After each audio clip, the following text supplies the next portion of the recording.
ළමෝ ළමෝ කියන්නේ ලපටි කාලය. ලෝකය අද මේ තියෙන නම් තත්වයක ඉන්නවා නම් ඒකට හේතුව ළමා කාලය. දකින, ඇහෙන, කරන මේ හැම දෙයකටම ආරම්භයක් සහ සංවර්ධනයක් තියෙනවා. ඒකේ ආරම්භය සහ සංවර්ධනය අතීතයේ වුණාට අපි ඒකෙන් ලබා ගන්න ප්‍රයෝජනය තියෙන්නේ වර්තමානයේ.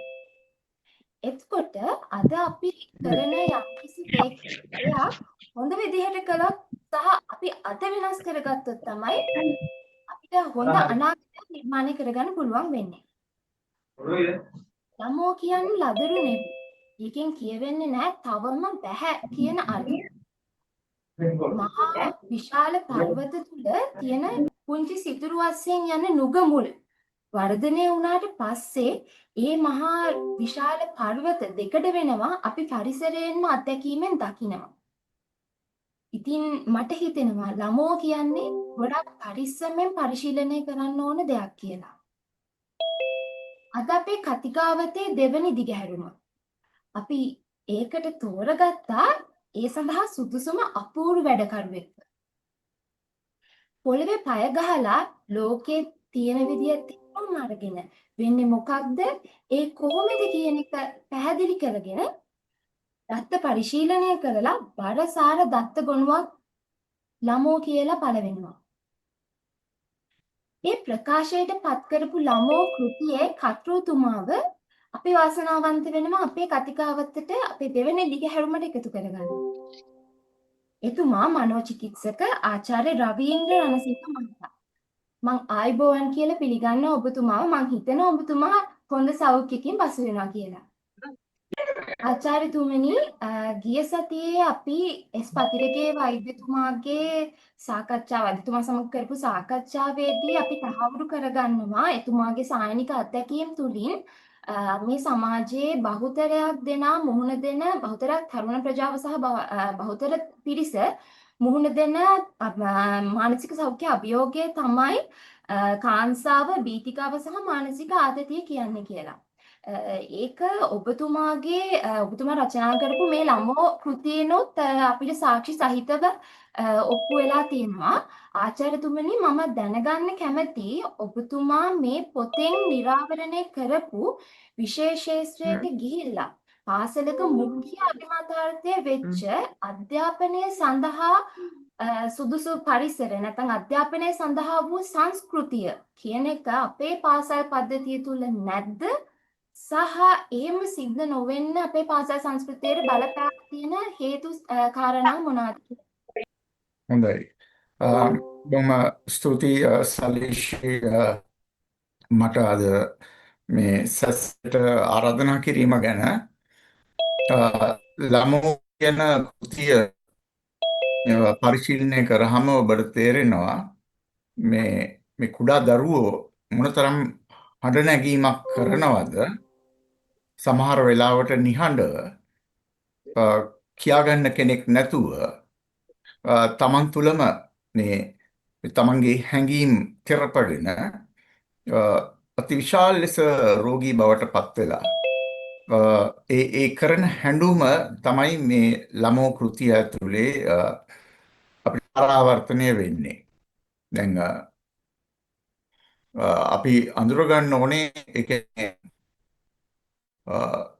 ළමයි කියලා කියන්නේ විශේෂයෙන්ම කුතුහලය. අපි කියනවා මේ හැමදේම සොයා බලන විමසිලිමත්, ඒ වගේම නිරීක්ෂණය සහිත තමන්ගේ වැඩීමට දේවල් තේරුම් ගන්න, දේවල් වල හොඳ නරක වටහා ගන්න ඒ අය තනිවම තමන් විසින්ම මේ ප්‍රශ්න කරමින් තමයි වැඩෙන්නේ. ඒක දරුවා ඉපදුණු දවසේ ඉඳන්ම දරුවෙක් වර්ධනය වෙන්නේ ඒ විදිහට.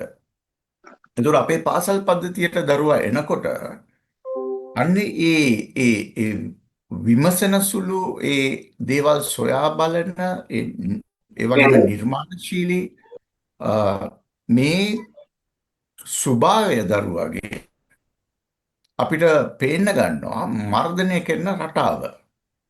විශේෂයෙන්ම පාසල් පද්ධතිය කියන එක අපේ රටේ ඔබට මම පොඩි පැහැදිලි කිරීමක් කරොත් අපේ පාසල් පද්ධතිය මිෂනාරිවරුන්ගෙන් පටන් ගත්ත වික්ටෝරියානු අධ්‍යාපන රටාව මත පදනම් වෙච්ච එකක්.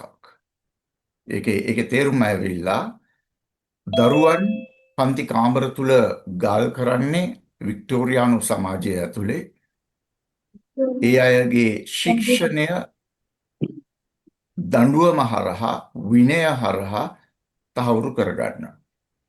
ඒක තමයි පැරණි අධ්‍යාපනයේ ස්වභාවය. ඔබ එමිලි බ්‍රොන්ටේ, චාර්ල්ස් බ්‍රොන්ටේ වගේ නවකතාකාරයන්ගේ නවකතා කියනකොට ඔබට මේ ස්වභාවය පේන්න ගනීවි. එතකොට මේ එදා ඒ හඳුන්වලා දීපු ඒ පැරණි අධ්‍යාපන රටාව තවමත් මේ අද වෙනතුරුත් ඒ ආකාරයෙන්ම දියත් වෙනවා. එතකොට සියලු විෂයමාලා සැකසීමේ පටන් ඒවා දියත් කිරීම දක්වා ගුරුවරයාගේ අත පන්ති කාමරේදී ඒවා දියත් කිරීම දක්වා විදුහල්පතිවරුන්ගේ පරිපාලනයේදී මේ සෑම ඒ අධ්‍යාපන පද්ධතියේ සෑම තලයකදීම මෙන්න මේ අ, දැඩි දඬුවම තමයි ශික්ෂණයේ හැටියට ගෙනල්ලා විනය හැටියට ගෙනල්ලා දරුවන් නිහඬ කරවලා පන්ති කාමරය ඇතුලේ මේ පවත්වාගෙන යන්නේ. විශේෂයෙන්ම පන්ති කාමරයක දරුවෙක් ප්‍රශ්න කිරීම කියන එකම ගුරුවරයාව අභියෝගයකට ලක් කිරීමක් හැටියට තමයි සැලකෙන්නේ. මම මේ දත්ත ඉදිරිපත් කරලා තියෙන්නේ ඔය ළමෝ කෘතියේ හුදෙක් සායනයට ආපු දරුවන්ගෙන් විතරක් නෙවෙයි දෙමව්පියන්ගෙන් ඒ වගේම තමයි විවිධ වැඩමුළුවල ගුරුවරුන් දෙන ප්‍රකාශ විදුහල්පතිවරු සිදු කර ප්‍රකාශ මේ සියල්ල එකතුවක් තමයි ওই ළමෝ කෘතියේ තියෙන්නේ. ඒතකොට අපිට පේනවා මේ ලංකාවේ අධ්‍යාපන පද්ධතිය ඇතුලේ අර පැරණි අධ්‍යාපන රටාව ඒ වික්ටෝරියානු රටාව ඒ විදිහටම තවදුරටත් ඉස්සරහට ගෙනියනවා. දැන් අපි අඳුර ගන්න ඕනේ වික්ටෝරියානු අධ්‍යාපන රටාව හැදෙන්නේ ලංකාව ඇතුලේ අර මිෂනාරි පාසල් තුල කිසියම් පන්තියක් කිසියම් සමාජයක් නිර්මාණය කරගන්න. අන්නේ සමාජ පන්තිය සඳහා තමයි අධ්‍යාපනය තීන්දුව උනේ. එතකොට අද වෙනකොට ගැටලුව අපි අඳුර ගන්න ඕනේ මෙන්න මේ කිසියම් පන්තියක් සඳහා අධ්‍යාපනය ලබා දීම පැතිරී ගිහිල්ලා සමස්ත රටේ සියලුම දරුවන්ට ඒ අධ්‍යාපනය ලබා දෙන ක්‍රමවේදය ඇතුලේ අර පැරණි ක්‍රමය අර මිෂනාරි පාසල් තුල අපිට හඳුනා ගන්න ලැබුණු ඒ ක්‍රමය ඒ විදිහටම හැම පාසලකම දියත් වෙලා ඒක අධ්‍යාපන පද්ධතියට දැන් ජීර්ණය කරගෙන තියෙන්නේ ඒ රටාවට. එතකොට අර අපිට එන බොහෝ අපිට දකින්න හම්බ වෙන අපිට අහන්න ලැබෙන අපි ඒ සිද්ධිවලදී දරුවෝ ප්‍රකාශ කරන දේ තමයි මේ තරම් ප්‍රචණ්ඩත්වයක් ඇයි අපි මත දියත් කරන්න කියන එක. ඒක දැන් ලංකාවේ සමාජයේ ඔබට මම යම් කාරණයක් කිව්වොත් ලංකාවේ සමාජයේ පැතිරී තියෙන මේ ප්‍රචණ්ඩකාරී ස්වභාවයේ ආරම්භක ලක්ෂයක් හැටියට අපිට අධ්‍යාපන පද්ධතිය හඳුනා ගන්න පුළුවන්. එතකොට දැන් දරුවෙකුට දෙයක් ප්‍රශ්න කරලා විමසලා තමන්ගේ තර්කයක් ගොඩනගා ගන්න තමන් විසින් දේවල් සොයා බලන්න ඉඩ දෙන්නේ නැති වපසරියක් තුළ දරුවා කියන කෙනා වැඩෙන්නේ කොහොමද කියන ප්‍රශ්නය එනවා. දැන් අපි බොහෝ වැඩිහිටියන් එක්ක ගනුදෙනු කරනකොට අපිට ලැබෙන්න තියෙන දේ තමයි පන්ති කාමරයේ ගුරුවරයාගේ ප්‍රචණ්ඩත්වයේ සිට ඒ විචාරශීලී ඒ සිහිබුද්ධිය මර්ධනය කරලා තියෙන තැනක එළියට පනින්න පුළුවන් එකම දේ තමයි වැඩිහිටියෙක් වුණාම ඒ දරුවා තුලින්ම මේ ප්‍රචණ්ඩත්වය. ඒක ඉගෙනගෙන එන එකක්. ඒක පාසලෙන්ම ඉගෙනගෙන එන එකක්. දැන් අද වෙනකොට මේක தත්ත්වය තවත් සංකීර්ණ වෙලා තියෙනවා. තව සංකීර්ණ වෙන්නේ කොහොමද? දෙමව්පියනුත් මේ ක්‍රියාවලියට බද්ධ වෙලා තියෙනවා. දෙමව්පියනුත් මේකේ හවුල්කරුව බවට පත් වෙලා අවසානයේ මේ රෝගී කරලා තියෙන්නේ ලංකාවේ සමස්ත ළමා පරපුරම. දැන් මේ අය වැඩිහිටියෝ වෙනකොට වැඩිහිටි පරපුරත් රෝගී තත්ත්වය තමයි පසු වෙන්නේ. දැන් අද අපිට දකින්න ලැබෙන බොහෝ වැඩිහිටියන් ගේන තමන්ගේ පෞරුෂව අර්බුද තමන්ගේ කෝපාවිෂ්ඨ වීමේ ස්වභාවය, ගැටුම්කාරී ස්වභාවය, අනේකා සැක කරන ස්වභාවය, ඒ වගේම විවිධාකාරයෙන් ප්‍රචණ්ඩත්වය තමන්ගේ අවුල් තුළ මැදිහත් කරන ආකාරය සහ තමන්ගේ දරුවන්ට ඒ හුරුව දෙන රටාව මේ හැමදේම පවුලත් එක්ක දැන් බද්ධ වෙනවා. ඒතර පවුල සහ පාසල කියන කාරණා දෙක මේ සංසිඳීමේ පද්ධති දෙක අපිට දරුවාගේ ගොඩනැගීමේදී අමතක කරන්න පුළුවන් සාධක දෙකක් නෙවෙයි. එතකොට අපිට ඉතා ඉක්මනින් මේ සමාජය ඇතුලේ අ, අපි දැකලා තියෙනවා අපි දකිනවා මේ මහපාරේදී පොඩි සුළු අත්තරක් වුණාමත් එතනදී විශාල ලෙස කෝපාවිෂ්ඨ වෙලා මිනිසුන් හැසිරෙන්න ගන්න රටාව. අර්බුදය මතුවලා අනේ අම්මා මෙතෙන්ට එලා අහන්නකෝ.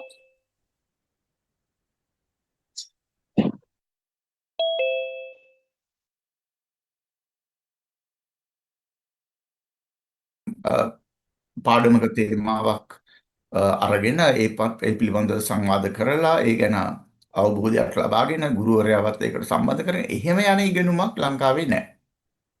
ඒතොර ලංකාවේ තියෙන්නේ හුදෙක්ම ගුරුවරයාගේ ආධිපත්‍යය මතම අ,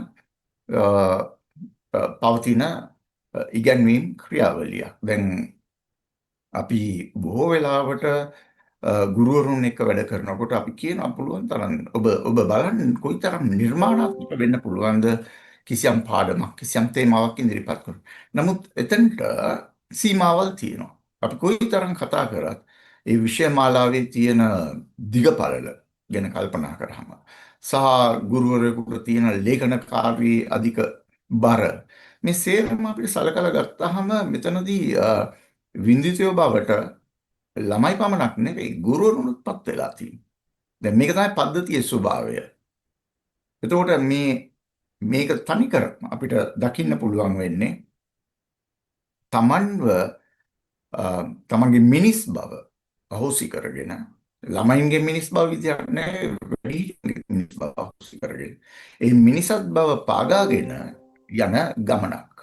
එතකොට මේක අපි මම මුලින්ම පටන් ගත්තේ වික්ටෝරියානු සමාජය ගැන කතා කරලා. නමුත් අද වෙනකොට මේක අපේ සමාජයේ පිළිලයක් වගේ පැතිරී ගිහිල්ලා තියෙනවා.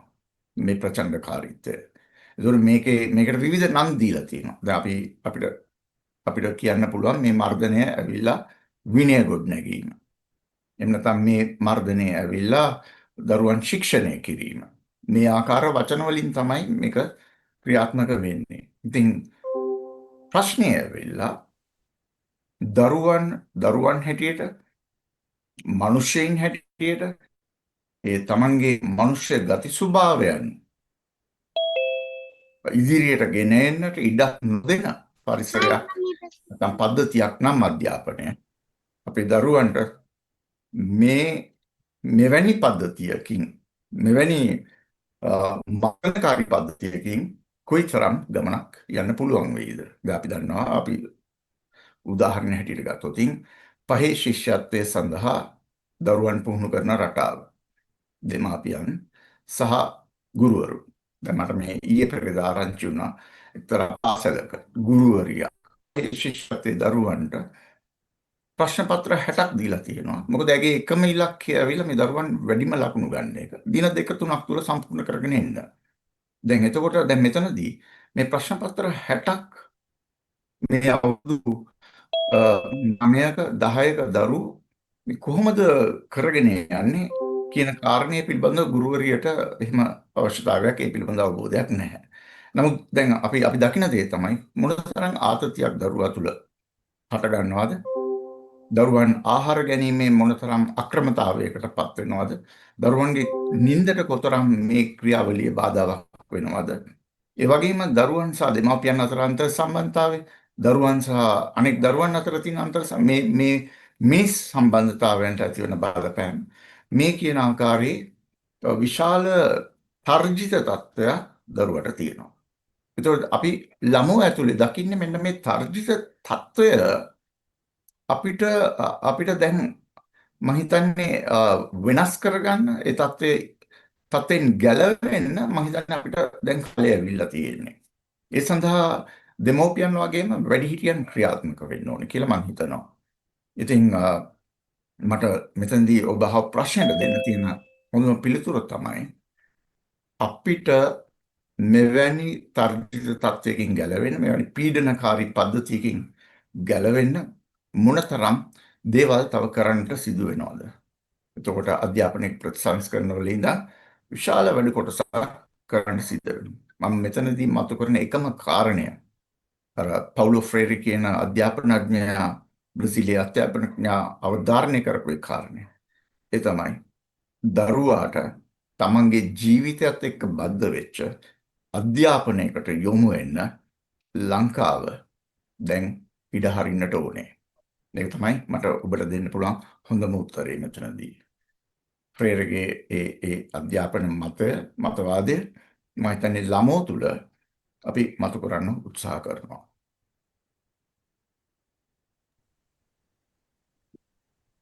බොහොම මම හිතන්නේ ස්තුතියි ආචාර්යතුමනි. අද දවසේ අපේ සාකච්ඡාවට අදාළ මාතෘකාව තීරණය කිරීමේදී ඔබතුමා ලබා දුන්න මාතෘකාව තමයි අධ්‍යාපනයේ බර සහ පාසල් දරුවාගේ මානසික තත්ත්වය ගැන අපි කතා කරමු කියන එක. එතනදී ඔබතුමා අදහස් කරේ අධ්‍යාපනයේ බර කියන කොටසින් ඔබතුමා අදහස් කරේ කුමක්ද කියන එක මම දැනගන්න කැමතියි. ඒ වගේම ඒ අධ්‍යාපනයේ බර කියන වචනයට මම තව අධ්‍යාපනය තරඟකාරී අධ්‍යාපන ක්‍රමය, ගෝලීයකරණය, එතකොට රැකියා තරඟකාරීත්වය වගේ වචන කීපයක් එල්ලුවොත් ඒ අධ්‍යාපනයේ බර කියන වචනෙට එතකොට ඔබතුමා දෙන්න ඉන්න නිර්වචනය වෙනස් වෙනවද? ඒ தත්ත්වය කොහොමද කියලා මම ඔබතුමාගේ දැනගන්න කැමතියි. දැන් මම මෙතෙක් වෙලා කතා කරපු කාරණෙත් එක්ක ගත්තාම දැන් ඔබට පේන්නේ නැති අධ්‍යාපනය බරයි තමයි. ඒක අධ්‍යාපනයේ බර වෙන්නෙම ඒක දරුවට දැරිය නොහැකි තැනක පවතින නිසා.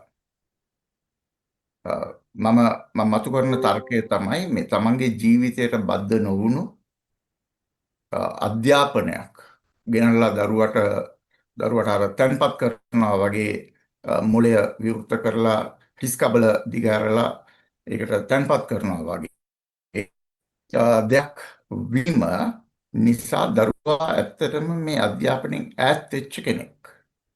දැන් අපි අවංකවම අපි මිනිස්සුන්ගෙන් ඇහුවොත් ඔබ අවුරුදු 13ක් පාසලේ ඉඳලා ඔබ ඒ ලබාගත් අධ්‍යාපනයෙන් ඔබේ ජීවිතයට තුණු ඵලය මොකක්ද කියලා අපි අහනකොට බොහෝ දෙනා කියන්නේ ඒක නම් මට තාම කියන්න අමාරුයි තේරෙන්නේ නැහැ කියලා. හැබැයි ඊටත් පල්ලෙහාට ගිහිලා අපි ඉස්කෝල ළමයින්ගෙන් අහනකොට ඔබට මේ අධ්‍යාපනයෙන් ඉස්සරහට තියෙන ගමන මොකක්ද කියලා. ඒ දරුවනුත් කියන්නේ තාම කියන්න බෑ. තේරෙන්නේ නැහැ. මම මේක සරල උදාහරණයකින් දෙන්නම් ඔබට පැහැදිලි කරන්නම්. මෙහෙම කියන්නේ කියලා. අපි මම මේක බොහෝසේ පාවිච්චි කරන උදාහරණයක්. අපි සිංහල ගුරුවරයාව ගමු. සිංහල ගුරුවරයා 4 පන්තියේ හරි 5 පන්තියේ 6 පන්තියේ දරුවෙකුට උගන්වනවා. මෙන්න මෙහෙම සරල වාක්‍යයක්. මොකද්ද? ගුණපාල එළුවන්ට තනකොළ කැව්වේය. දැන් පන්ති කාමරේ ඉන්න දරුවෝ 40 අතර කවුරුන් හෝ ප්‍රශ්න කරන්න පුළුවන්. ඉතින් ගුණපාල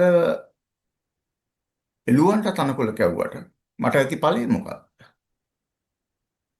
හේතුව දරුවා බඩගින්න ඉන්නවා වෙන්න පුළුවන්. ඒතොර ඒ දරුවට අවශ්‍ය කරන දේවල් ඒ සම්පත් සැපෙන්නේ නැති වෙන්න පුළුවන්. පොතපත වෙන්න පුළුවන්, තමන්ගේ පාවහන් යුගල වෙන්න පුළුවන්, තමන්ගේ ඇඳුම වෙන්න පුළුවන්. ඒ අවශ්‍ය පහසුකම් සැපෙන්නේ නැති වෙන්න පුළුවන්.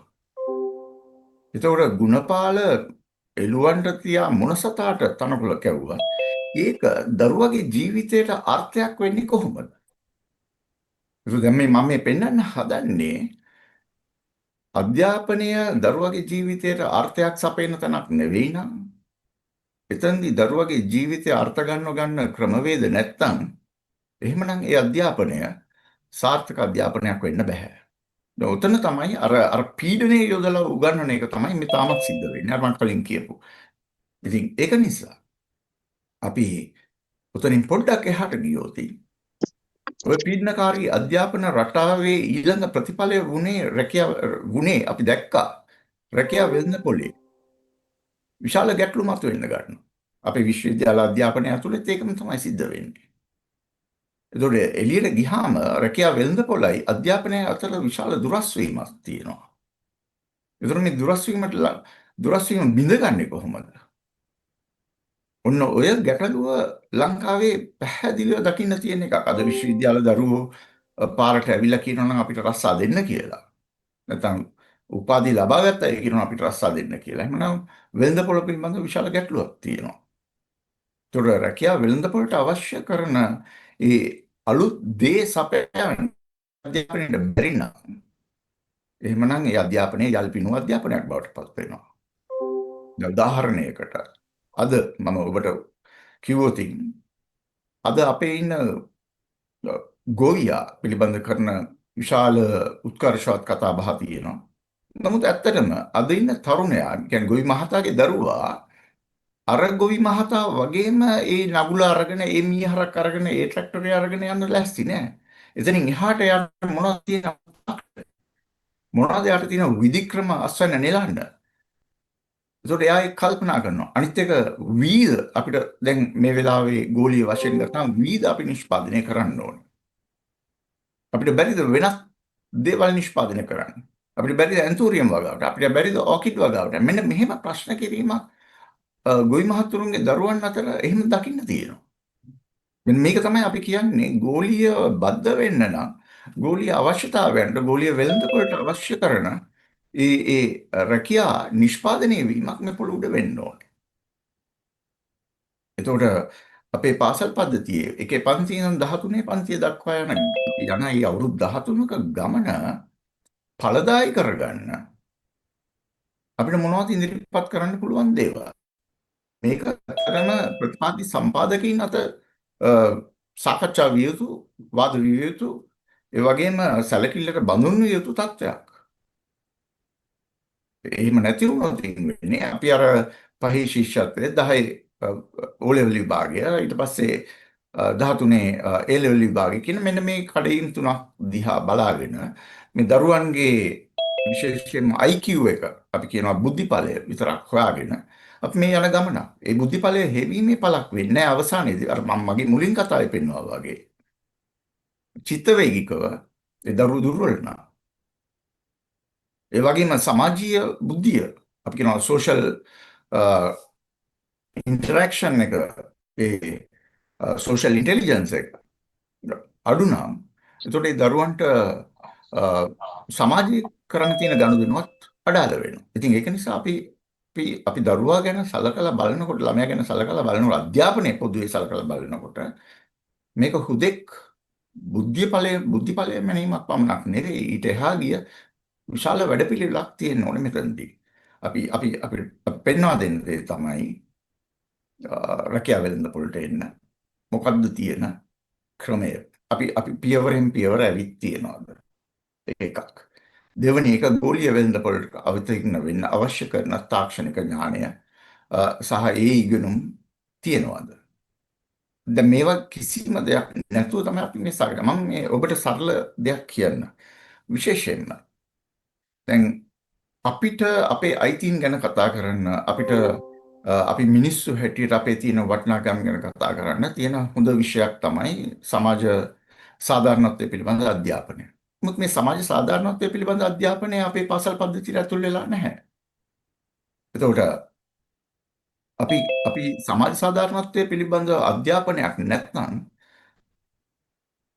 ඒ හිඩැස තමයි අපිට ඇතුලේ සමාජ අසාධාරණයේ ඇතුලේ. මොකද අපිට සංවාදයකට යන්න තියෙන ඒ කුසලතා ඒ හැකියාවන් අපි තුල වර්ධනය වෙලා නැහැ. ඒතකොට මෙන්න මේ සමාජ සාධාරණත්වයේ කරා එන්න නම් අපේ සම්පත් හරියට බෙදී යන්න නම් හැමෝටම සාධාරණ වූ යුක්ති සහගත වුණු තත්වයන් දරුවන්ට සහ වැඩිහිටියන්ට ඇති වෙන්න නම් අපිට මේ ඉගෙනුම අවශ්‍ය කරනවා. එතන තමයි මම කියන්නේ අපි තවත් ගවේෂණය කරන්න වෙනවා අපේ අධ්‍යාපන පද්ධතිය ඇතුලේ ඉන්න බලධාරීන් ගවේෂණය කරන්න සිද්ධ වෙනවා. ඇත්තටම දරුවෙකුට මේ අවුරුදු 13 ගත කරලා එළියට යනකොට විශ්වවිද්‍යාලයට හෝ රැකියාවකට යනකොට මේ ලබාගත් අවුරුදු 13 ඉගෙනුම ප්‍රමාණවත්ද? ඒක ප්‍රශ්න කරන්න වෙනවා. ඒතකොට ඒ ඉගෙනුම ප්‍රමාණවත්ද නැද්ද කියන එක හඳුනා ගැනීමම මූලික අවශ්‍යතාවය. අද මං හිතන්නේ බොහෝ දෙමව්පියන් බොහෝ වැඩිහිටියන් අද අපි දකිනවා මේ පිළිබඳව දිගින් දිගට සාකච්ඡා කරනවා. ඒ සාකච්ඡා දිගින් දිගට සිද්ධ වෙන්නේ මෙතන වෙනස් වීමේ අවශ්‍යතාවයක් තියෙනවා. නමුත් ඒ වෙනස් වීමේ අවශ්‍යතාවය දකින්නට ඕනේ ලංකාවේ බලධාරීන්. ඒ දැකීම ඇතුලේ තමයි මේ ළමයට මේ සුගතියක් වෙන්නේ. නමුත් ළමයට සුගතියක් නොවෙනවා නම් එහෙමනම් අපිට තවදුරටත් වඩා සාධාරණ වූ ලෝකයක් කරා යන්න දරුවට ඉඩක් ලැබෙන්නේ නැහැ. ඒක නිසා තමයි අපි අඳුරගන්න ඕනේ. අපේ තරුණ පරම්පරාව පසුගිය කාලය තුල ලංකාවෙන් පිටමං වෙලා යනකොට ඒ අය හෙව්වේ වඩා හොඳ අවස්ථාවල්, වඩා හොඳ ආර්ථිකයක්, වඩා හොඳ ජීවිතයක්. ඒකට මේ හැම දරුවෙක්ගේම ප්‍රාර්ථනාවක් තියෙනවා. වඩා හොඳ ලෝකයක් සඳහා, වඩා හොඳ ජීවිත පැවැත්මක් සඳහා. ඒකට මේ අපි මේ රටෙන් පිටමං වෙලා යනකොට අපි හිතනවා අපිට මේ ඩොලර් වලින් එහෙම නැත්නම් අපිට මේ යුරෝ වලින් අපිට වඩා හොඳ ජීවිත ගත කරන්න පුළුවන් කියලා. නමුත් අපි ඇත්තටම ඒ රටවල් වලට ගියාම අපි දකින දේ තමයි ඒ දරුවෝ ලංකාවේ දරුවෝ විතර මහන්සි වෙනවද? දැන් හරුන්සේ. ඒතර මේ වහල්භාවය තමයි මේ වර්ධනය වෙන්නේ. මේ ලෝක ආර්ථිකයේ ගෝලීය ආර්ථිකයේ ස්වභාවයත් ඕකම තමයි. ඒතකොට අපි මේ විදිහේ අධ්‍යාපනයක් මේ තරම් මර්ධනකාරී අධ්‍යාපනයක් පවත්වාගෙන යන තත්ත්වයක් තුළ අපේ දරුවන්ට පැහැදිලිවම වහල් භාවයක් ඇතුළට තමයි යන්න වෙන්නේ. දැන් ඔබ මොහොතකට කල්පනා කරුවොත් ජාත්‍යන්තර පාසල් පද්ධතිය ඇතුලේ සහ ජාත්‍යන්තර විශ්වවිද්‍යාල ඇතුලේ ඒ ඉගෙනුම් රටාවල් සහ ඒ හරහා ඇතිවෙන විවෘතභාවය විවිධ විෂයන් කරා ඇතිවෙන විවෘතභාවය හරහා ඔවුන්ට ජාත්‍යන්තරව කිසියම් වරප්‍රසාදිත තත්ත්වයන්ට යන්න පුළුවන් කමක් තියෙනවා. දැන් මෙන්න මේ බෙදීමක් ලංකාවේ සිදුවෙමින් තියෙනවා. මේක පැහැදිලිව අපිට පේන්න තියෙන දෙයක්. එතකොට අධ්‍යාපනය කියන්නේ ශ්‍රමයේ බෙදී යෑමක් තමයි. එතකොට මේ අපේ පාසල් පද්ධතිය තුළ ලාංකීය පාසල් පද්ධතිය තුළ ලබා දෙන ඒ මානසික ශ්‍රමයේ ස්වභාවය සහ ජාත්‍යන්තර පාසල් වලට ලබා දෙන ඒ ගුරුවරයාගේ මානසික ශ්‍රමයේ ස්වභාවය සහ ඒ දරුවන් කටයුතු කරන ආකාරය ඔවුන්ගේ මානසික ශ්‍රමය පාවිච්චි කරන ආකාරය මේක දෙකක්. මේක පේන්න තියෙනවා. ඉතින් මෙන්න මෙතන මේ ගැටීම ඇතුලේ තමයි අපි මේ ඉදිරියට යන්නේ. ඉතින් අපිත් මේ කතා කරන්නේ අපේ ලාංකීය පාසල් පද්ධතිය ඇතුලේ දරුවාට තියෙන බර ප්‍රමාණය අපි හරියට අඳුර ගන්න ඕනේ. ඒ බර අඳුරගෙන ඒක ලිහිල් කරලා ඒක නැති කරලා ඒක දරුවට මිනිසෙක් බවට පත් වෙන්න තියෙන ඉඩ අපි විවෘත කරන්න ඕනේ. මෙන්න මේක තමයි අපි දිගින් දිගටම අවධාරණය කරන කාරණය.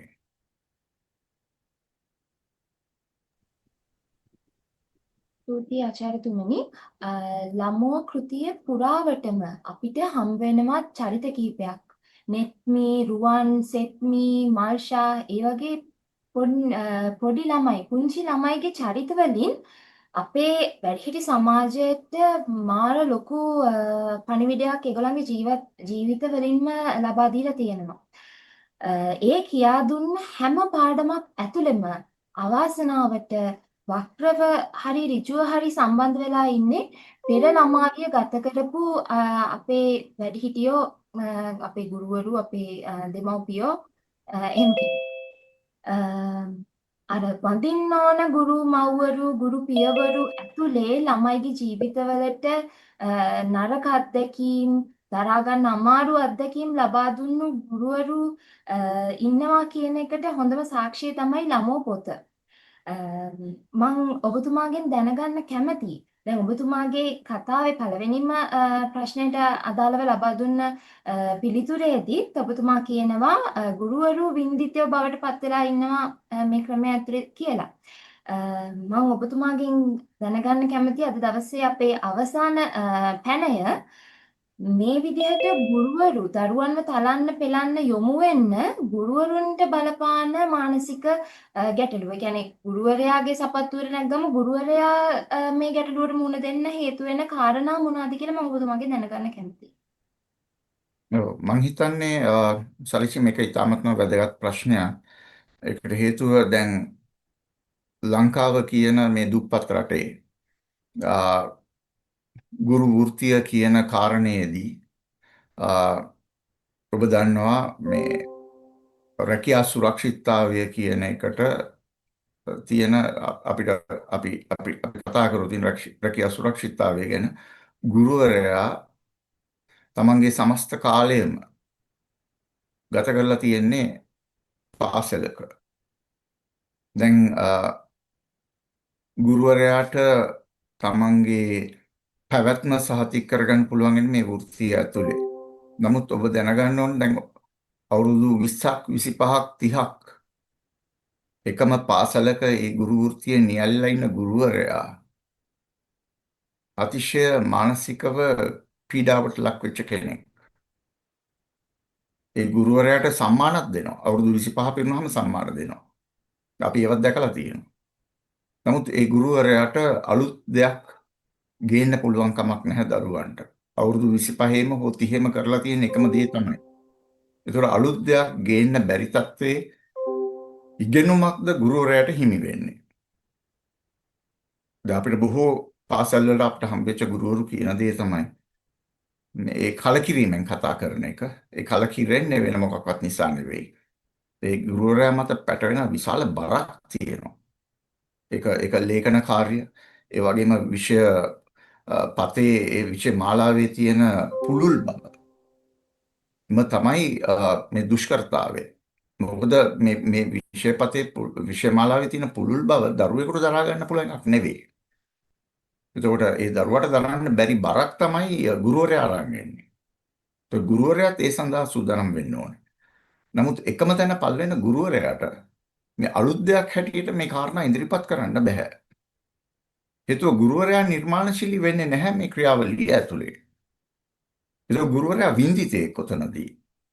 අපි දන්නවා විදේශීය රටක නම් ගුරුවරයෙක් අවුරුදු 2ක් හෝ 3ක් පාසලක ඉගෙනනවා. ඊට පස්සේ වෙනත් ක්ෂේත්‍රයකට ගියා. ඒ වෙනත් ක්ෂේත්‍රයක් තුලින් පුහුණුව ලැබලා නැවත පාසලකට එනවා නම් ඒ අලුත් අත්දැකීමක් අරගෙන එන්නේ. නමුත් දැන් ප්‍රශ්නේ වෙලා තියෙන්නේ මෙතන අලුත් අත්දැකීමක් නැහැ. ඒකට ඒ කුරුවල් වීම ඇතුළෙම ගුරුවරයා කිසියම් Taman එක්ක ගැටීමක් ඇති කර ගන්නවා. සමහර ගුරුවරු විෂාදී තත්ත්වෙන් පසු වෙනවා. සමහර ගුරුවරු අතිවිශාල කාන්සාමේ තත්ත්වයකින් පසු වෙනවා. ඔවුන්ගේ කේන්තියේ ප්‍රමාණය ඉහළව ගිහිල්ලා. ඔවුන්ට නුරුස්සන තත්ත්වයන් තියෙනවා. તો දරුවන් දැකීම, දරුවන් එක්ක කතා කිරීම, දරුවන්ට ඉගැන්වීම කියන කාරණා ගැටලුකාරී දේ බවට පත් වෙනවා. දැන් මේක ගුරුවරයාට තමාගෙන් විමසලත් උත්තරයක් නැති තත්ත්වයකට පත් වෙලා තියෙනවා. ඉතින් එවැනි රෝගාතුර වුණු තත්ත්වයක් තුළ ඒ ගුරුවරයෙකුට ලබා දෙන්න පුළුවන් ඉගෙනුම මොකක්ද කියන එක දැන් අපි ප්‍රශ්න කරන්න වෙනවා. අපි දන්නා පසුගිය කාලය ඇතුලේ ගුරුවරුන් විතරක් නෙවෙයි විදුහල්පතිවරුන් දරුවන්ට දරුණු ලෙස වදහිංසා පමුණුපු අවස්ථා අපේ සමාජයේ. ඒක නිසා මේක අපි අඳුර ගන්න ඕනේ. අවසානයේ මේ අපිට පෙන්වන දේ තමයි මේ උඩින් පැටවෙලා එන බර පල්ලෙහාට තමයි සම්පූර්ණයෙන්ම පැටවෙන්නේ, පතිත වෙන්නේ. ඒතකොට ඉහළින් එන බර මෙසේ පල්ලෙහාටම පතිත වෙනකොට ළමයි ටික තමයි මේකේ අවසානයේ පෑගිලා ඉන්න කොටස. ඒ අයගේ උරහිස් මත, ඒ අයගේ පිටකොන්දු මත, ඒ අයගේ පාද මත තමයි මේ පද්ධතිය පවතින්නේ. එතකොට දැන් අපි බලන්න ඕනේ ඒ යට තත්ත්වයේදී මේ දරුවෝ පෑගිලා පොළොවට සමතලා වෙලා ඉන්නකොට ඒ මත තමයි අධ්‍යාපන පද්ධතිය සම්පූර්ණයෙන් ගොඩනැගිලා. ඒතකොට ගුරුවරයාත් ඒකේ කොටස්කාරී එක තලයක ඉන්න කෙනෙක්. විදුහල්පතිවරුත් ඒකේ තලයේ කොටස්කාරයෝ. ඒතකොට අපි අඳුර ගන්න ඕනේ එහෙමනම් ඒ මතු මහලේ ඉඳන් පල්ලෙහාට මේ ගලාගෙන එන මේ මර්ධනය මොන වගේ දරුණු එකක්ද කියන එක. ඒ නිසා අපි ළමෝ ඇතුලේ පැහැදිලිව පෙන්වන්න හදන්නේ මෙන්න මේ පෑගිලා ඉන්න දරුවා මේ යට වෙලා මර්ධනය වෙලා ඉන්න දරුවා ඉහළට ඔසවන්න නම් අර උඩ තියෙන තත්ත්වයන් ඉහළ තියෙන තත්ත්වයන් සම්පූර්ණ වෙනසකට ලක් වෙන්න ඕනේ. ඒක අමාත්‍යාංශ මට්ටමින් වෙන්න පුළුවන්. ප්‍රතිපත්ති සම්පාදකීන්ගේ මට්ටමින් වෙන්න පුළුවන්. ඒ උඩ ව්‍යුහයේ ඉඳන් තමයි මේක පල්ලෙහාට ගලාගෙන එන්න ඕනේ. වෙනස් වෙවි. නැත්තම් මේක හුදෙක් ප්ලාස්ටර් ඇලවීමක් වෙනවා. ඒ කරන ප්‍රතිසංස්කරණ. දැන් උදාහරණයකට මම මේ වගේ දෙයක් කියන්නම්. ලංකාවේ ජාතීන් අතර සමගිය ඇති වෙන්න දෙමළ කතා කරන දරුවන්ට සිංහල උගන්වන්න සහ සිංහල කතා කරන දරුවන්ට දෙමළ භාෂාව උගන්වන්න. તો දෙමළ කතා කරන දරුවෝ සිංහල කතා කරන දරුවෝ දෙමළ ඉගෙන ගන්න එක ජාතීන් අතර සමගිය ගොඩනගන්න පුළුවන්කමක් ඇති වෙන්නේ නැහැ ඒකෙන්. ඒවා පැලස්තර. ඒතකොට ගුරුවරු මෙහෙ වෙන්නේ මෙන්න මේ භාෂාවන් උගන්වන්න. තලා පෙලාගෙන දරුවෝ භාෂා. නමුත් අපි උගන්වන්න ඕනේ ගුරුවරයා හිංසකයා නොවෙන්න නම්, ගුරුවරයා මර්ධකයා නොවෙන්න නම්, ගුරුවරයාද මේකේ විඳිතෙක් නොවෙන්න නම් ගුරුවරයා හඳුනා ගන්න ඕනේ. මේ ජාතින් අතර සංහිඳියාව ඇති වෙන්න ඒ සමාගමේ ගොඩනගෙන්න මොනවද වඩාත් නිර්මාණශීලීව Tamanට කරන්න පුළුවන් දේවල්. දැන් ගුරුවරයාටත් ඒකට අවස්ථාව නැහැ. පන්ති කාමරයට ඇතුළ දරුවන් 40ක් 50ක් එක්ක ගුරුවරයාටත් ඒක අවස්ථාවක් නැහැ. එතකොට අර උඩින් එන භාෂාවන් උගන්වන්න කියන කාරණේ විතරයි ගුරුවරයාගේ එකම මූලික කාර්යය බවට පත් වෙන්නේ. ඒක දැන් ගුරුවරයා ආයෙමත් එතනදී කිසියම් පිළීමකට ලක් වෙනවා. එතකොට එහෙමනම් ගුරුවරයාවත් මෙතනින් නිදහස් කරගන්න ඕනේ. දෙමෝපියන්ව නිදහස් කරගන්න ඕනේ. එනිසා වැඩිහිටි ප්‍රජාව මේ ඉහළින් එන මර්ධනයෙන් නිදහස් කරගත්තොත් පල්ලෙහා ඉන්න දරුවනුත් මේකෙන් නිදහස් වෙනවා. ඉතින් ඔබ අහපු ප්‍රශ්නෙට මට දෙන්න තියෙන උත්තරේ තමයි ගුරුවරයා විඳිතයා වෙන්නේ අහම්බයක් හැටියට නෙවෙයි. ඒක මේ සමස්ත අධ්‍යාපන පද්ධතිය, සමස්ත දේශපාලනික පද්ධතිය, රටේ ආර්ථික පද්ධතියේම ඵලයක් හැටියට ගුරුවරයාට ලබා දෙන කිසියම් ව්‍යුහයක් තියෙනවා. ඒ ව්‍යුහය තුළ තමයි ගුරුවරයා ක්‍රියාත්මක වෙන්නේ. ඕක පවුලෝ ෆ්‍රේරේ පැහැදිලිව කියනවා මේ අය හරියට බැංකු ලිපිකරුවන් වගේ කියලා. ඇයි ඒ බැංකු ලිපිකරුවන් වගේ කියලා කියන්නේ? අර දරුවගේ හිස් කබල ඈත් කරලා මෙඩි කරන එක තමයි ගුරුවරයාට අද පැවරලා තියෙන කාර්යභාරය. මම හිතන්නේ කාලාන්තරයක් ඔය එකම දේ කරනකොට මේ අය කොයිතරම් රෝගී වෙනවද? මම කියන්නේ වැනි සතුටක් නැති, ප්‍රීතියක් නැති, අමතිස්සෙම කේන්තිය සහ අවලාද නැගීම සහ හිංසනය විතරක් පාවිච්චි කරන ගුරු පරපුරක් හිටියොතින් රටක මම හිතන්නේ ඒක දරුවන්ගේ අනාගතයට හොදක් වෙන්නේ නැහැ කියන තැන තමයි මම ඉන්නේ. ඉතින් මම කැමති මේ සාකච්ඡාව ඔබ ඔය අහපු ප්‍රශ්නෙට උත්තරය දෙන්න මට මම දන්නවා මෙතන සම්බන්ධ වෙනවා විදේශ රටවලින් විවිධ පිරිස් සම්බන්ධ වෙලා ඉන්නවා. මම කැමති මේ විශේෂයෙන්ම ෆින්ලන්තයේ අත්දැකීමක් ගැන කතා කරන්න මම ආරාධනා කරන්න කෙනෙකුට මෙතන මේ මංජුලා ඔයාට මේ ගැන කතා කරන්න පුළුවන්ද ඔයාගේ අත්දැකීම ෆින්ලන්තය තුල? බොහොම ස්තුතියි සර් අවස්ථාව දුන්නට. ඇත්තටම මට මේ වැඩසටහනට සහභාගී වෙන්න ලැබීම ඉතාමත්ම වැදගත්. මොකද මම ගොඩාක් දේවල් දැන් මේ අහපු ප්‍රශ්න සහ ඒවට සර් දීපු උත්තර හරහා ගොඩක් දේවල් මම දැනුවත් වුණා. ඇත්තටම මමත් හිතුවේ නෑ දැන් සර් කිව්වා වගේ සමහර පැලැස්තර නිසා ගුරුවරයාත් අසරණයි, දරුවෝත් අසරණයි, දෙමව්පියනුත් අසරණයි. ඒ ප්‍රශ්නෙට කවදාවත් උත්තරයක් ලැබෙන්නේ නෑ. ඉතින් මට ආරාධනා කරා දැන් මෙහි රටේ ෆින්ලන්තේ මං හිතන්නේ හැමෝම දන්නවා ෆින්ලන්තේ කිව්වහම ලෝකේ හොඳම අධ්‍යාපනය කියන එක ගොඩක් අය ඒක අහලා ඇති. ඒ වගේම ලෝකේ සතුටින්ම ඉන්න මිනිස්සු ඉන්න රට කියලාත් අහලා ඇති. එක දිගටම හත් වතාවක්ම ඒ ස්ථානය රැකගන්න මේ රට සමත් වෙලා තියෙන්නේ කොහොමද කියන එක ගැන ඇත්තටම මමත් මේ ආපු දවසේ ඉඳන් ඒ ගැන අධ්‍යයනය කරා. ඒකට මට ලොකු අවස්ථාවක් හම්බුණා. මොකද මම අධ්‍යාපන ශාස්ත්‍රයේම නියැලෙන නිසා මට ඒ ගැන හොයන්නත් හොඳ අවස්ථාවක් හම්බුණා.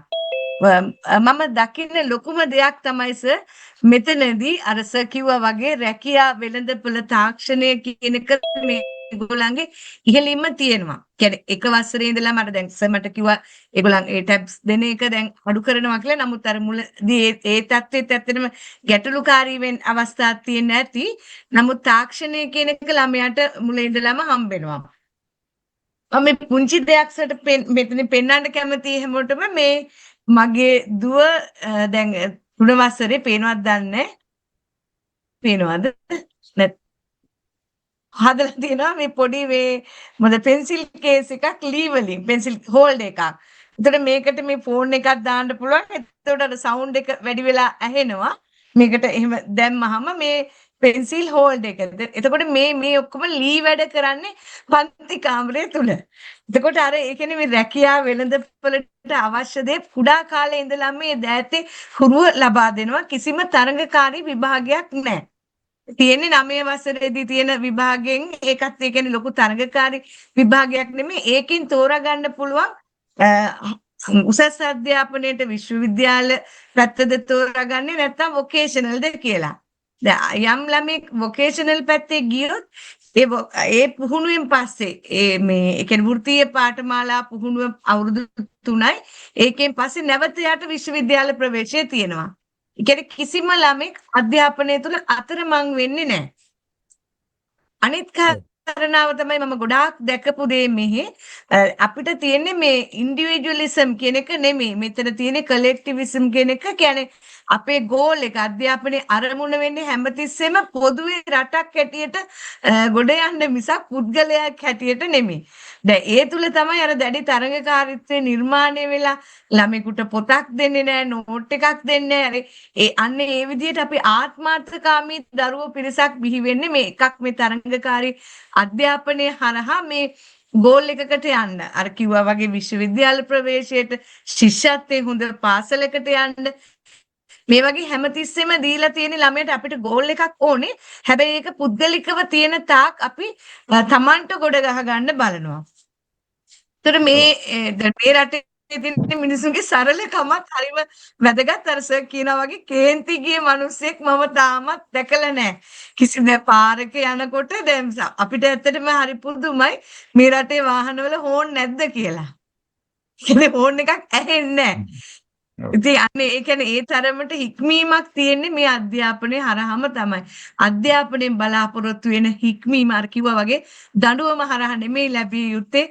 ඒක කුඩා කාලේ ඉඳලම සාමූහිකත්වයේ තුල මේ අන්නේ ඒ හරහා මේ ආත්මාර්ථකාමීත්වයේ නැතුව සමූහයක් හැටියට එකතුව වැඩ කරන එක සහ මේගොල්ලන්ගෙන් අපි ඇහුවොත් මම ඇහුවා එක ආචාර්යතුමියකගෙන් මොකද්ද මේකේ රහස කියලා. ඇය මට දීපු උත්තරය තමයි less is more. හරිම අඩුවෙන් වැඩ කරන්නේ. හැබැයි ඒකෙන් තමයි අර ගොඩක් දේවල් ගන්නෙ. ඒ කියන්නේ අර කොටුවක හිර වෙලා නැහැ. ළමයාට පුළුවන් ඕන තරම් ගවේෂණය කරන්න අවස්ථාව තියෙනවා. ගොඩාක් තියෙන ඇක්ටිවිටීස් තමයි මේ පොත්වල ලියන වැඩ කටයුතු බොහොම අඩුයි. ඒක තමයි ඉතින් මට කෙටියෙන් මේ වෙලාවේ මේ අධ්‍යාපනය සම්බන්ධයෙන් කියන්න පුළුවන්. බොහොම ස්තුතියි මංජුලා. බොහොම ස්තුතියි මංජුලාගේ අදහස් දැක්වීමට. මගේ එක උදාහරණයක් මම කැමතියි ඔබට ඉදිරිපත් කරන්න. ඒක තමයි මේ එක්තරා පාසලක මම ගුරුවරුන් සඳහා සහ ඒ විදුහල්පතිවරුන් සඳහා එතන විදුහල්පති වරුන් සඳහා වැඩසටහනක් කරන්න ගිය අවස්ථාවක එක්තරා ගුරුවරියක් භෞතික විද්‍යාව උගන්වන ගුරුවරිය ඒ පාසලේ අය හඬා වැටුණා මේ කිව්වා හරි අමාරුයි මේ උගන්වන්න. මොකද ළමයි නැහැ පන්ති කාමරේ. ළමයි හුඟක් වෙලාවට ඉන්නේ සෙල්ලම් පිටියේ. දැන් මෙතනදී අපිට අහන්න පුළුවන් වැදගත් ප්‍රශ්නයක් තමයි සෙල්ලම් පිටියේදී භෞතික විද්‍යාව උගන්වන්න තියෙන අපහසුතාවය මොකක්ද? විශේෂයෙන්ම දරුවගේ රුධිර ධාවන පද්ධතිය ගැන, එහෙම නැත්නම් දරුවගේ මාංශ පේශි පද්ධතිය, ඇටසැකිලි පද්ධතිය, ඒ දරුවට තමන් ගැන, තමන්ගේ ශරීරය ගැන සහ භෞතික ලෝකය ගැන, ඒ වටපිටාව ගැන ඉගෙන ගන්න යම් තේමාවක් අරගෙන අපිට උගන්වන්න බැරිද? මෙන්න මේ සෙල්ලම් පිටිය මූලික කරගෙන. හැබැයි වැඩේ ඇවිල්ලා අපේ ගුරුවරයා එතනට සූදානම් නැහැ. එතකොට දැන් උදාහරණයකට භෞතික විද්‍යාව උගන්වන්න බැරිද අපිට සෙල්ලම් පිටිනියේ? දැන් මට මතකයි එක්තරා පාසලක ගුරුවරයෙක් මම හිතන්නේ ප්‍රවේගය පිළිබඳව උගන්වන්න ගත උත්සාහයකදී ඔහු සෙල්ලම් පිටණයට අරගෙන ගියා දරුවන්ව. ඔහු කිව්වා මෙගා බෝතල් ගේන්න. ඉතින් අදාළ අනිකුත් උපකරණ ගෙනල්ලා ඔහු රොකට් හැදුවා මේ දරුවන් එක්ක. එතකොට මේ රොකට් උඩ ගියා, මේ මෙගා බෝතල් රොකට් බවට පත් වෙලා උඩ ගියා. ඔහු ඒ හරහා තමයි දරුවන්ට මේ පාඩම කියා දුන්නේ. ඉතින් ඒ අත්දැකීම් අපේ පාසල් පද්ධතිය තුළට එන්නේ නැති හේතුව තමයි එකක් ළමයි 50ක් එක්ක කොහොමද මේ දේ කරන්නේ? මොකද ළමයි 50කටම අවධානය දෙන්න ඕනේ කියන තැන. ඒතකොට අනිවාර්යයෙන්ම ළමයි 50ට අවධානය දෙන්න ඕනේ. හැබැයි තමන් නිර්මාණශීලී වෙනවා නම් ඒක බොහොම ආදරෙන් කරන දෙයක් නම් ගුරුවරයාට මම හිතන්නේ මේක හිංසාකාරී පීඩාකාරී තත්ත්වයක් වෙන්නේ නැහැ. ඉතින් සාරිස් මම හිතන්නේ උත්තරට මම ඒ උත්තරේ දුන්නේ. බොහොම ස්තුතියි. බොහොම ස්තුතියි ආචාර්යතුමනි. ඒ වගේම මංජුලා මහත්මියට මේ අවස්ථාවේ විශේෂ ස්තුතියක් පුද කරනවා ඒ බෙදාගත්තු දැනුම වෙනුවෙන්. මේ අවස්ථාව ශ්‍රාවක ප්‍රේක්ෂක ඔබට මෙතෙන් සිට අවස්ථාව ලැබෙනවා අපේ ආචාර්යතුමාට ඔබට පැන නැගුණු ගැටලු ඉදිරිපත් කරන්න. ඒ වගේම ඔබට පුළුවන් අපේ chat box එකටත් ඔබේ ප්‍රශ්න ඉදිරිපත් කරන්න. ස්තුතියි අවස්ථාවට. මට දැනගන්න පුළුවන් ද මහාචාර්යතුමාගෙන් අපි දැන් මේ ප්‍රශ්නේ දකිනවා අපිට දැන් අවබෝධ වෙනවා. ඒ දැන් අපේ දරුවෝ මේ ප්‍රශ්නෙට තාම මේ මුහුණ දිදී ඉන්න වෙලාවේ අපේ අධ්‍යාපන දායකයන් මේ ගැන අවබෝධ කරගෙන මේවා වෙනස් වෙන කාලෙ හිටියොත් මේ දරුවෝ වැඩිහිටියෝ බවට පත් වෙනවා. ඉතින් අපි අද දෙමෝපියෝ හැටියට මොකද්ද මේ ප්‍රශ්න වෙනුවෙන් කරන්න ඕනේ කියලා මට පොඩ්ඩක් අදහසක් දෙන්න පුළුවන් මහාචාර්යතුමනි ඔබතුමාට. ස්තුතියි. මම හිතන්නේ නම්බර 1 තමයි අපි අවබෝධ කරගන්න ඕනේ අපේ දරුවා ගැන. අපේ දරුවාගේ මානසික සෞඛ්‍ය ගැන අපි කල්පනා කරන්න ඕනේ. අපි අත්හැරලා වැඩිහිටියෝ හැටියට, දෙමව්පියෝ හැටියට අපි අත්හැරලා තියෙන ඔන්න ඔය කොටස. ඒ කියන්නේ දරුවාගේ සතුට, දරුවාගේ සමකාමී පැවැත්ම තමයි අපි බොහෝසේ එතකොට මං හිතන්නේ හැම අම්මා කෙනෙක්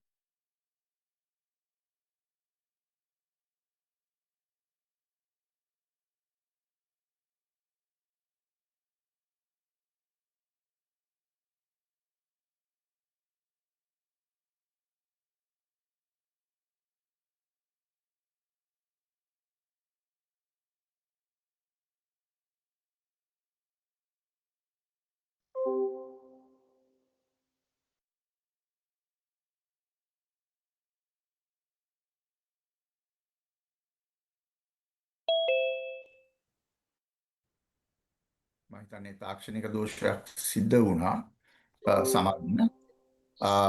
මම කියන්නේ අපි දරුවාගේ මානසික සෞඛ්‍ය සම්පූර්ණයෙන්ම පැත්තක දාලා අර තරංගකාරීත්වයත් එක්ක දෙමව්පියන් දුවන්නේ යනකොට දරුවන්ට අමතක වෙනවා දෙමව්පියන්ට අමතක වෙනවා දරුවා. ඉතින් දැන් දෙමව්පියන්ට දරුවා අමතක කරන්න ඉඩක් නැහැ. දෙමව්පියන් අර තරංකාරීත්වයේ කොටසක් වීම නිසා තමයි ඒ දරුවා අමතක වීම සිද්ධ වෙන්නේ. දැන් හුඟක් දෙමව්පියන්ට අමතක වෙනවනේ දරුවට කන්න දෙන එක. බලහත්කාරයෙන් පන්ති ඇදගෙන යන එක. දරුවට නිදා ගන්න වෙලාවක් දෙන්නේ නැහැ ඒ අවශ්‍ය කරන අභ්‍යාස ඉවර කරන්න. දැන් මේ දරුවා තමන්ගේ නෙවෙයිද කියන තැනට ඇවිල්ලා තියෙනවා.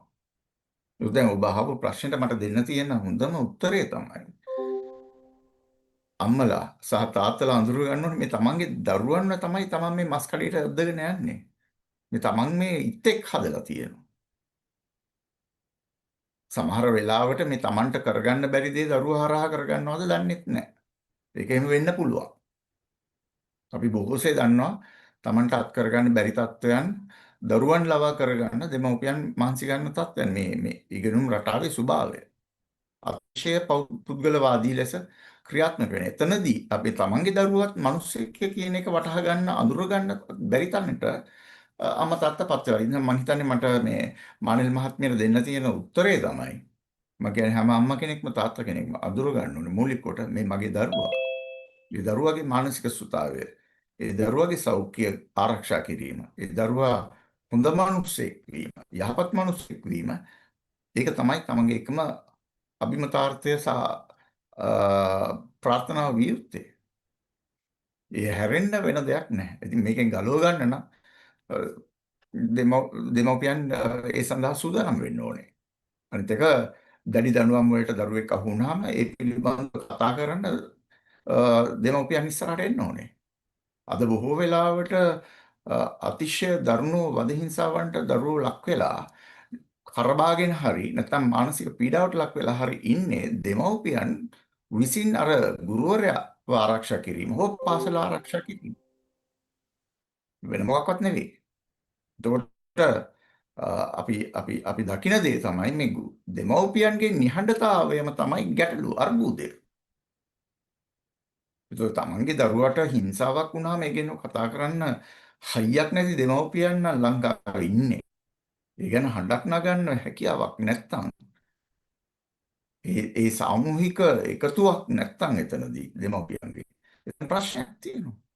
මේ පහුගිය කාලය තුල දරුවන් ලක්වුණු වද හිංසාවල් දිහා බලනකොට අපිට පේනවා සමහර තැන්වල දෙමව්පියෝ අසරණ වෙලා දෙමව්පියෝ තනියලා හුදකලා වෙලා.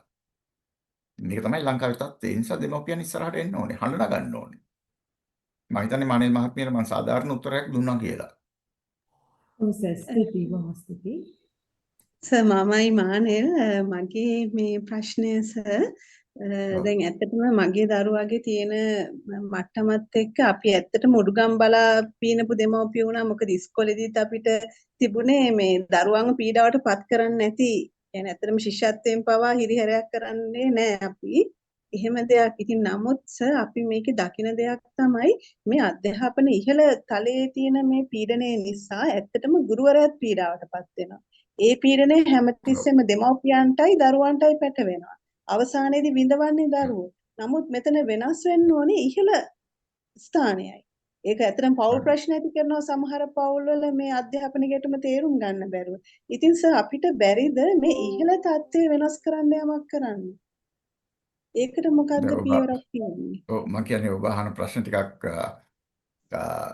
දරුණුයි බරපතලයි. ඒක දරුණුයි බරපතලයි වෙන්නෙම මොකද ඒ මතුමහල පටන් ගන්නෙම ප්‍රතිපත්ති සම්පාදකයන්ගෙන්. ඒක දේශපාලනිකයි. එතකොට එතන ඒ ඉහළ තලය විසින් මූලික කොට අවශ්‍ය කරන විෂය මාලා සකස් කිරීමේ ඉඳන්ම මොන වගේද අපේ සමාජය සකස් වෙන්න ඕනේ කියන එක විශාල කතිකාවකට යන්න ඕනේ. මේක සරල කාරණයක් නෙවෙයි. උදාහරණයකට ලංකාව ඇතුලේ මම මේ ඔබට පෙන්වන්නේ ලංකාව ඇතුලේ අපි අවුරුදු 30ක් තිස්සේ යුද ගැටුමක් තුල හිටියා. දෙමළ සහ සිංහල ජනතාව විශාල ලෙස මේකෙන් හිංසා වින්දා. දැන් අපිට පුළුවන්කමක් තියනවාද මේ අයට කියන්න ඇත්තටම අපෙන් මෙහෙම දෙයක් සිද්ධ වුණා. සමා වෙන්න. අපිට එහෙම කතා කරන්න හැකියාවක් තියනවාද? අපි එහෙම කතා කරන්න ලෑස්ති නෑ. ඒක දෙපැත්තටම හානි වුණානේ. ඒක දෙපැත්තටම හානි වුණා දෙපැත්තම මේ කියා ගන්න ඕන. කතා කරන්න ඕනේ. මෙන්න මේ සංවාදයට එන්න ඕනේ ඉහළ කට්ටිය.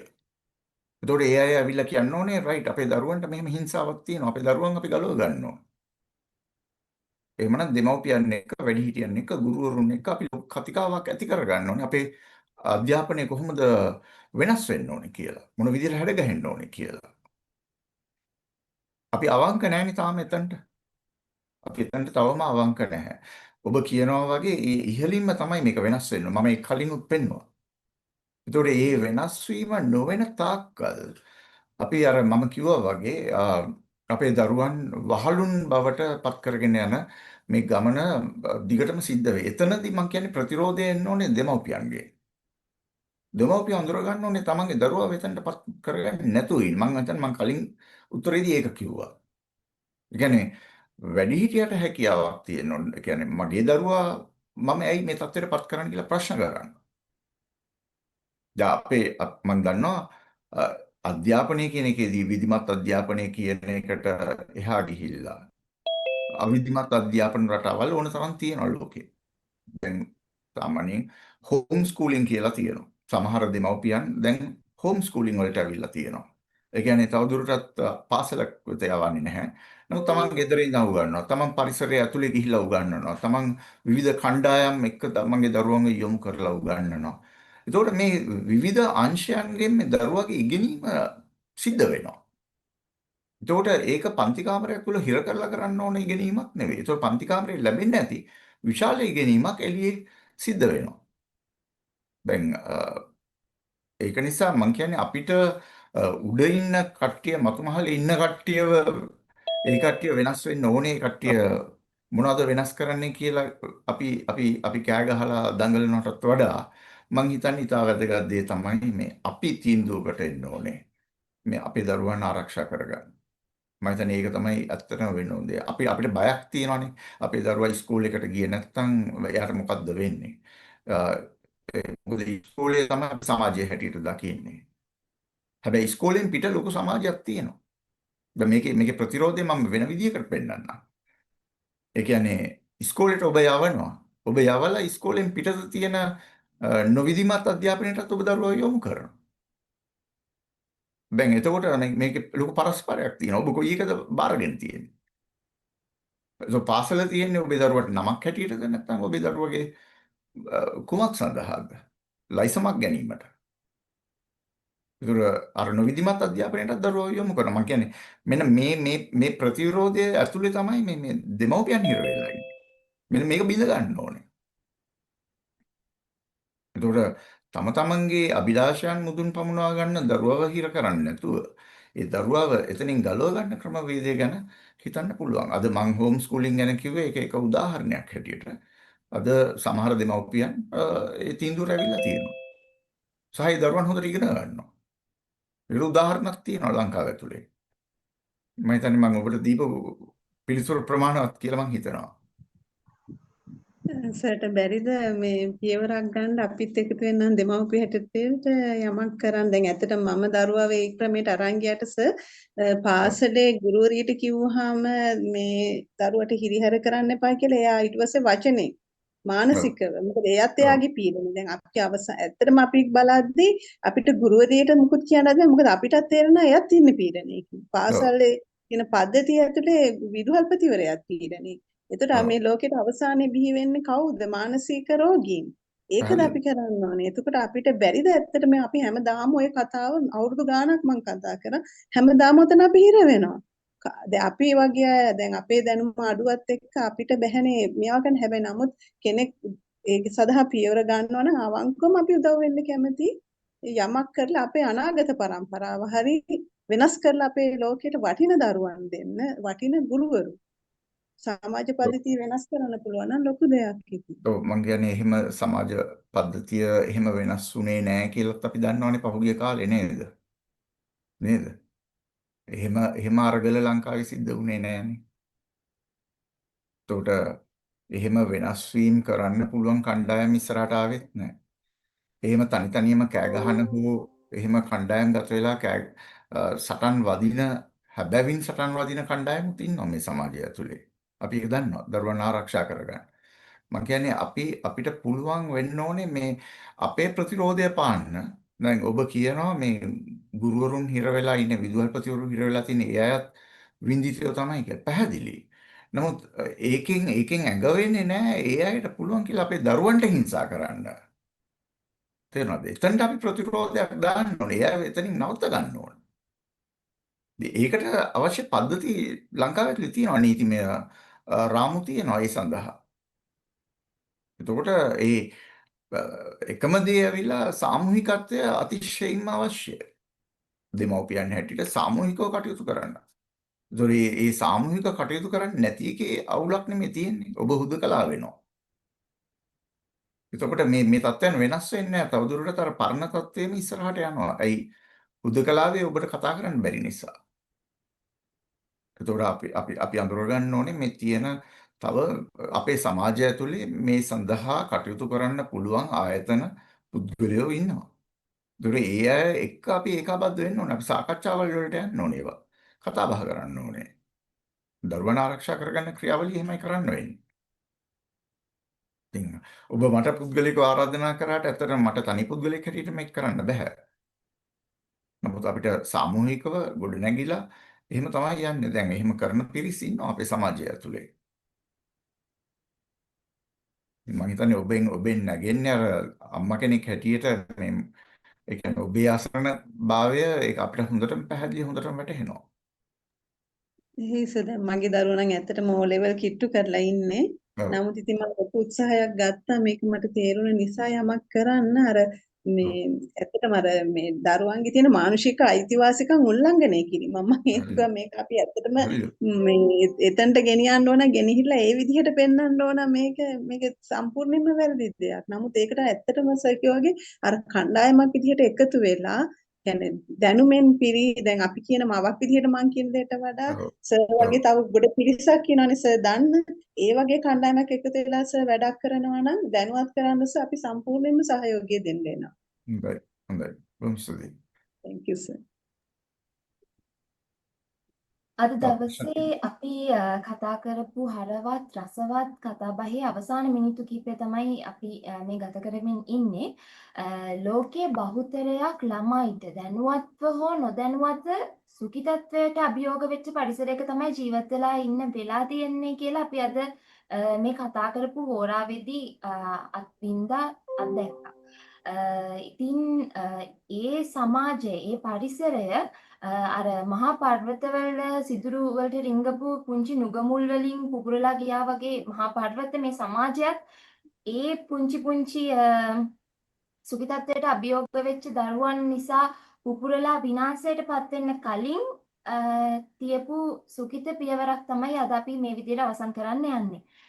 ඉතින් අද දවසේ පරදායි සාකච්ඡාව වෙනුවෙන් කාලය ශ්‍රමය කැප කරපු ඔබතුමිය අවසරයි මා වැහෙනවද මට විනාඩියක් දෙන්න පුළුවන්ද මහත්මයා කාල වේලාව අවසන් කමන්නේ ඔබතුමාගේ කාලය ලබා ගන්නකෝ.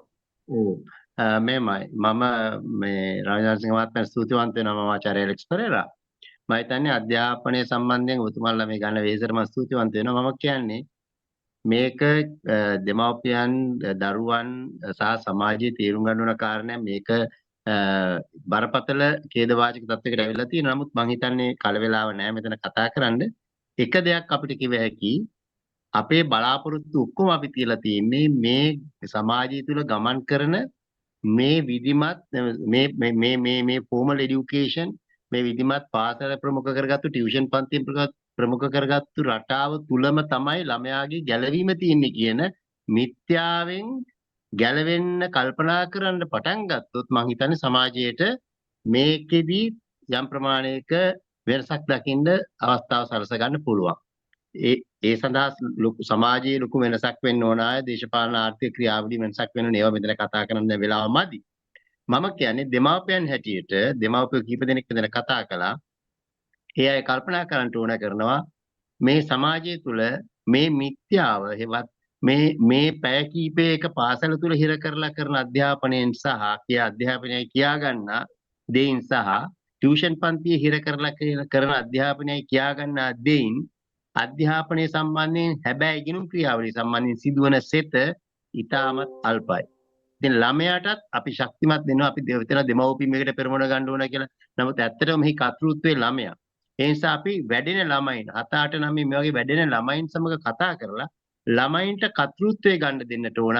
ඔය පාසල කියන ගුහාව තුල විතරක්ම ටියුෂන් එක පන්තියෙන් ගුහාව තුල නෙමෙයි ඇත්තටම සැබෑ ඉදිරි ලෝකයේ 22 වෙනි සියවසේ ලෝකයේ අධ්‍යාපනයේ ඉගෙනුම් ක්‍රියාවලිය ඉගෙනුමට අවශ්‍ය කරන පදනම පවතින්නේ මේ බාහිර අනිකුත් ලෝකයේ තුල කියලා. ජීවිතය තුල ලබන අධ්‍යාපනය තුල කියලා. ඒ නිසා ඒ සඳහා මේ අර කන්ඩිෂන් වෙච්ච එමෙතන තත්ත්වාරෝපණය වෙච්ච අර ගුහා දෙකේ තියෙන අධ්‍යාපනයෙන් ළමයාට මිදෙන්න ළමයා අවදි කිරීමත් අපේ යුතුයකමක් වෙනවා කියලා මම විශ්වාස කරනවා. ස්තුතියි. බොහොම ස්තුතියි ඔබතුමාට ඔබතුමාගේ දායකත්වය පිළිබඳව මම ඉතාම කෘතඥ වෙනවා මේ අවස්ථාවේ. ඒ වගේම අද දවසේ සාකච්ඡාව වෙනුවෙන් කාලය ශ්‍රමය කැප කරපු අපේ ආචාර්යතුමාට ආචාර්ය රවීන්ද්‍ර රණසිංහ මහතාට සුකිතස්වර සහ මේ මුළු මහත් සමාජය වෙනුවෙන්ම මා මේ මොහොතේ ස්තුතිය පළ කරන්න කැමතියි.